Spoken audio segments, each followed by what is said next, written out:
What's up, everybody? What's up, family? What's up, friends? Welcome back to the Crossover Podcast where faith, family, and the fight meet in the ring of life. And I'm your host, Max Perez. And today we are talking about something that I believe can change the game for you, and that's boundaries. Now, before you roll your eyes, before you keep scrolling, before you ignore what I'm going to say, or maybe you said, yeah, I've heard this before. Just let me tell you, let me pull a little bit from my experience, maybe from my wisdom that I can maybe give you and keep you on track, keep you in the game. All right. Let me just say this: boundaries are not barriers that keep you from living. They're more like guardrails. They're more like guardrails that can keep you in the game. Okay, so boundaries are not barriers; they're guardrails that keep you in the game. All right, that's the approach that I want you to look at. In fact, I'll tie in some sports because I love football, I love basketball, I love all of those things. And I was thinking about sports, and I was thinking about the connection between them and boundaries. And there's without sidelines in football, without a 3-point line in basketball, without the outfield wall or the foul line in baseball or tennis or the sidelines with soccer. Which if you take away all those boundaries, all those boundary lines, there's chaos. There is chaos and disorder. So understand that boundaries, they don't kill the game. They make the game possible. They make it possible. I love football. I love watching these amazing athletes make these one-handed grabs. I think of Odell Beckham Jr. Making a one-handed grab when he played for the Giants, and then when he played for the Browns, he made a couple of those cool catches. Some of them didn't count. And there's a reason why they didn't count because the receiver has to make the catch, has to drag the toe, and has to make sure that their feet are in bounds inside the boundary. So the ref goes to review it, and they look and ask the question, was he in bounds or was he out of bounds? And the whole outcome of that decision comes down to one question: did he respect the boundary line? And that's life. That is life for real. You can be gifted, talented, paired, anointed, appointed, chosen. But if you can't honor the boundaries in which God has placed around your calling, you'll disqualify yourself. Yeah, let that soak in. And can I be real with you though? There was a season in my life where I had none. I had no boundaries. Every text got an immediate reply. Every invitation was a yes. Can you be there? Yes. Can you do this? Yes. Every need became my problem to solve. In fact, I had no choice in the matter. That was my upbringing and like when it came to like ministry, when it came to work. You say yes, no matter what. You say yes. If you say no, you'll be questioned. You'll be looked at sideways. So I said yes a whole lot. A whole lot. Even when I had nothing to give, I said yes. Yes, yes. And I prayed a lot in the spirit. To Holy Spirit, I need you to get me through this part. And you know what it cost me? You know what it cost? I was running on fumes. My family got the leftovers. My health got neglected. My ministry was busy, was moving, but I wasn't. And the Lord convicted me then, and He convicts me even now to this day. He says things like, Max, you're serving people by saying yes to everything. And you may think that you're serving people by saying yes to everything, but what you're actually doing is you're robbing them because they're not getting the best of you. They're just getting what's left of you. Yeah, that wrecked me. And it started a journey for me of saying no in order to say yes to the right things.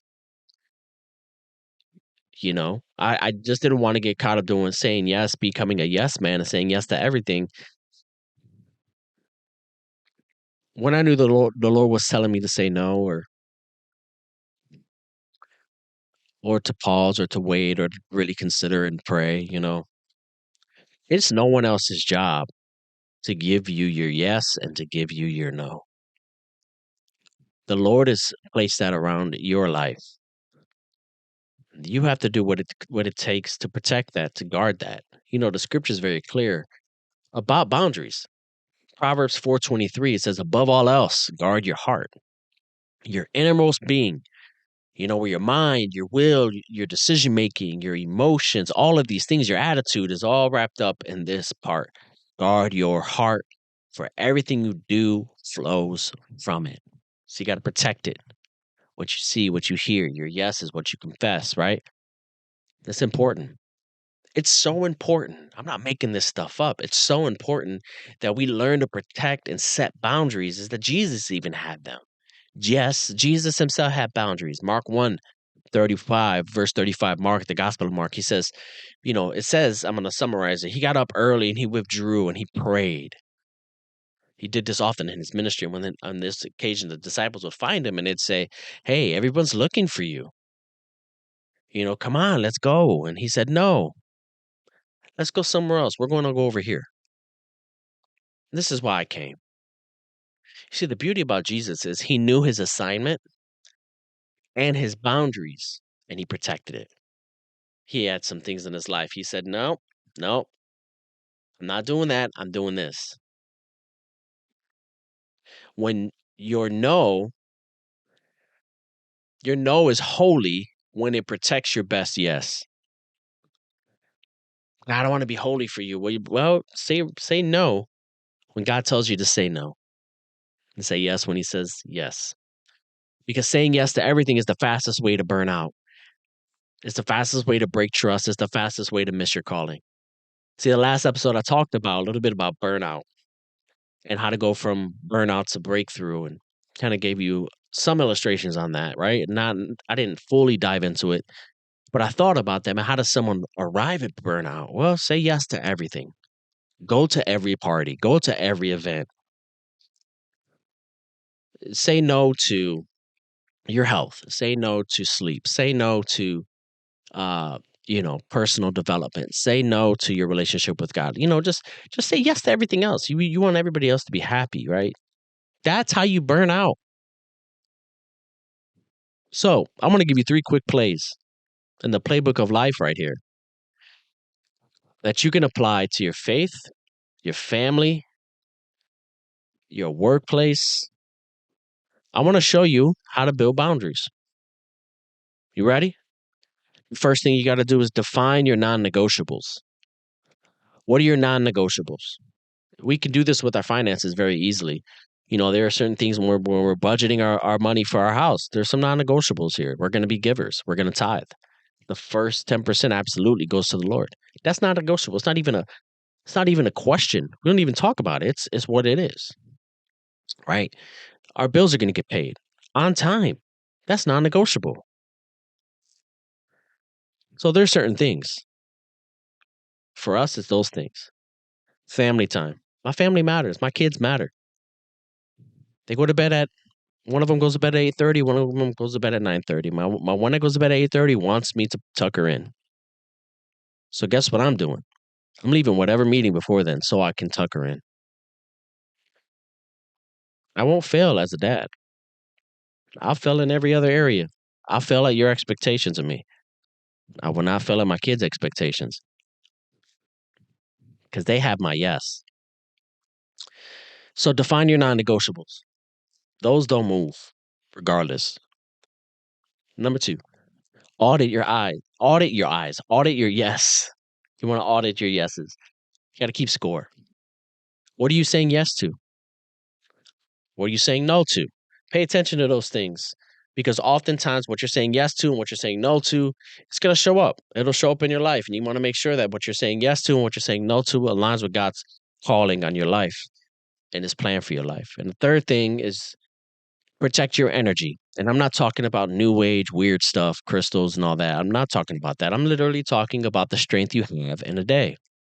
Science says things like we have really like 3 or 4 energy bursts in a day where it kind of gives us that to keep going. How do you protect that? How do you protect your energy?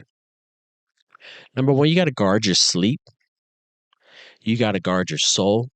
That means pay attention to what you're listening to what you're seeing, to what you're hearing. Guard your soul. And you got to guard your circle. Not everybody gets access to your inner court. Not every man. I've been wounded too much by letting people in too quick. It's not their fault. It's my fault for trusting too quickly. You know, I love people without a shadow of a doubt. I love people. I believe the best in people, but I still believe that it's got to take some time before you get into the inner court. Before I allow you before my kids start calling you Titi and Theo. I made that mistake already, and I won't make that mistake again, right? You just don't need 50 boundaries. You just need the right ones, all right? And they're not selfish. Boundaries are not selfish. It's stewardship. It's how you're stewarding your life. So let me leave you with this challenge this week. Let me leave you with the challenge. Say one strategic no. Think about it, strategize. What do you need to say no to so that you can say yes to the right things this week? And watch how God brings freedom and clarity and purpose and breakthrough in your life, right? This is what the crossover is about, because God speaks not only in our faith, but our faith and family are intermixed. Our faith, family, and our workplace, and it all intermixes. So, what is God saying to you? How are you going to grow from this?